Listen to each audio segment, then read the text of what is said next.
Oke, asking and giving suggestion adalah ungkapan-ungkapan dalam bahasa Inggris yang digunakan untuk mengekspresikan bagaimana cara meminta dan memberikan saran kepada orang lain.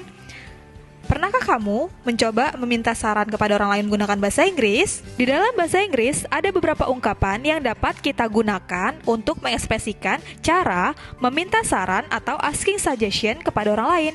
Nah, berikut Miss Nada sebutkan beberapa kata atau kalimat yang bisa kalian gunakan untuk meminta saran kepada orang lain. Check it out! For the first, kamu bisa menggunakan kalimat ini. Do you have any idea?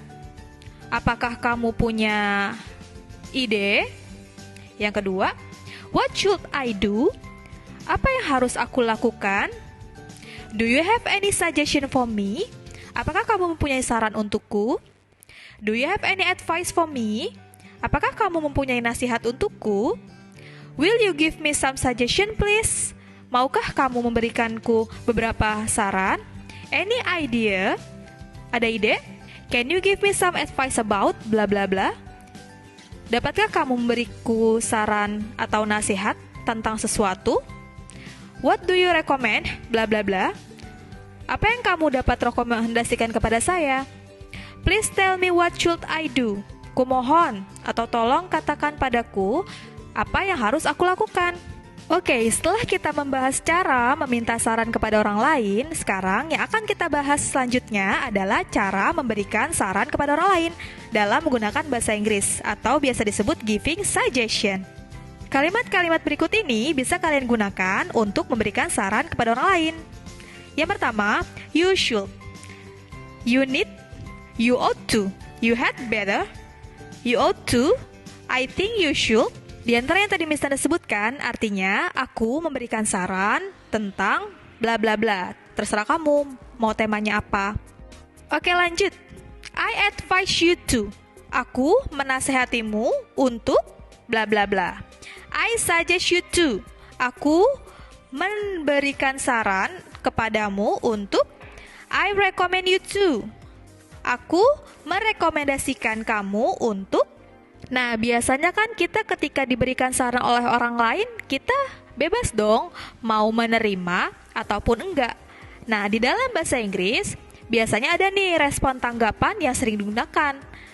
Nah, contoh-contoh responnya akan Miss Nada sebutkan berikut ini, yaitu ada disagree dan agree. Disagree itu tidak setuju, agree itu setuju. Agree, ungkapan setuju dengan saran yang diberikan. Bisa kalian gunakan kalimat-kalimat berikut ini.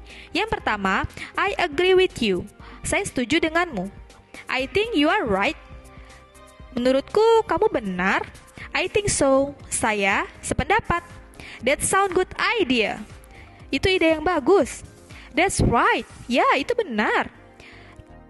Nah, yang tadi sudah Miss Nada sebutkan atau jelaskan, itu bisa kalian gunakan ketika kalian ingin menerima saran dari orang lain tersebut. Oke, sekarang yang kita bahas adalah disagree atau ungkapan tidak setuju dengan saran yang diberikan oleh orang lain. Bisa kalian gunakan kata-kata berikut ini. Pertama, no, I don't think so. Tidak, saya tidak sependapat tentang itu.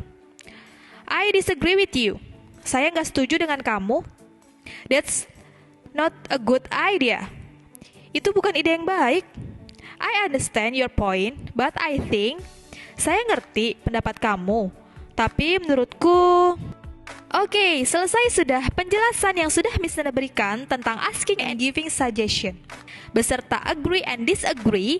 Sekarang yang akan Miss Nada berikan adalah contoh dialog yang bisa kalian gunakan atau jadikan contoh untuk kehidupan kalian sehari-hari dalam memberikan atau meminta saran kepada orang lain. Check it out. Hi James, how are you today? You look so sad. Yeah, I feel disappointed. Really? What's wrong with you? I got bad score English examination yesterday. Don't be sad, James. I think you can get best score next time. And you should study hard. That's a good idea. Thank you for your suggestion.